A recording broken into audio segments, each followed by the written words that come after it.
আজকে বাংলাদেশে এই মুহূর্তে যে রিজার্ভ আছে তার চেয়ে বেশি টাকা, বেশি ডলার একটা গ্রুপ নিয়ে গিয়েছে, সেটার নাম হচ্ছে এসআলম গ্রুপ।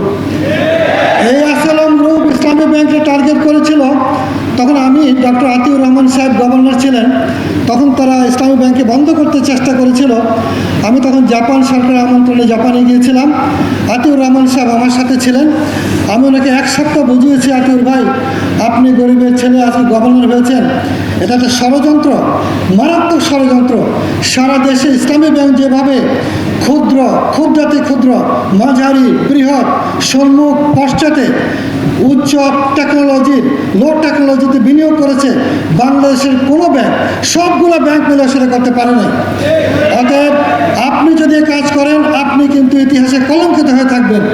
তিনি আমাকে বলছিলেন, হক ভাই, আপনাকে আমি আনছিলাম আমার জন্য, আপনি এখানে ইসলামী ব্যাংকে আমার জন্য ওকালতি করতেছেন। আমি যে আতিউর ভাই, ইসলামী ব্যাংক আমাকে বলে দেয় নাই, আমি আপনাকে বলছি নিজের থেকে। শেষ দিন উনি আমাকে বলছেন, হক ভাই, আমি কনভিন্স, আমার দ্বারা হবে না, আমি কোনো ক্ষতি করবো না, আপনি অর্থমন্ত্রীকে, যেহেতু আমার সাথে সম্পর্ক ভালো না, আপনার সাথে ভালো, আপনি ঢাকায় বোঝাবেন। আমি আজকে ওনার মাগফিরাত কামনা করি, আবুল মাল আব্দুল মুহিত স্যার। আমি ওনাকে বুঝিয়েছিলাম একান্তে, এবং তিনি স্বীকার করেছিলেন যে স্যার, এই ক্ষতি আপনি পোষাতে পারবেন না যদি আপনার ইসলামী ব্যাংকটা বন্ধ করে দেন। যে চক্রান্তটা হয়েছিল এই আগুন লাগায় বন্ধ করে দেওয়া তখন প্রথম, তারপরে সে যাত্রা পারে নাই।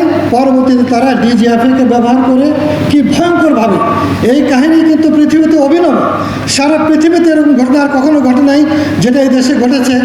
আজকে এই মুহূর্তের খবর হচ্ছে যে ইসলামী ব্যাংকে প্রায় 2 লক্ষ কোটি টাকা তারা সরিয়েছে ইসলামী ব্যাংক এবং ফার্স্ট সিকিউরিটি ইসলামী ব্যাংক এবং কয়েকটা ব্যাংক থেকে, যেটা বর্তমানে আমাদের রিজার্ভের চেয়ে বেশি।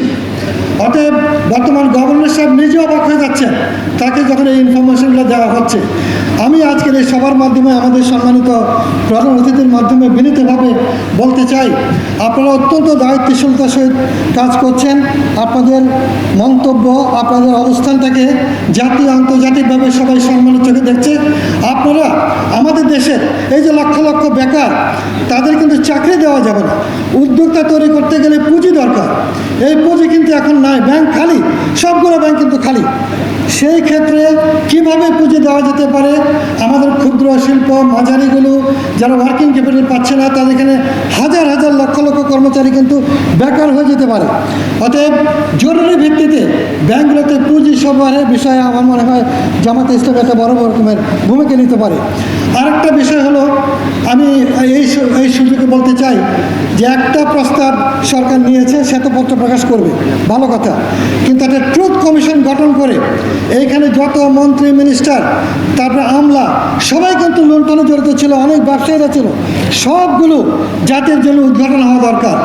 এবং এই জাতিকে, এই শহীদদের রক্তের মূল্য দিতে গেলে নতুন করে নবযাত্রা, যারা যে ইকোনমিক্স পত্রিকা বলছে বাংলাদেশ বিগিনস অ্যাগেইন, এটা হচ্ছে ফরাসি বিপ্লবের পরে একই রকম ছবি, যে লুণ্ঠিতদের অফিসের উপরে হাজার হাজার লোক, এবং সেই ছবিটা আর বাস্তব দুর্গের ছবিটা প্রায় একরকম।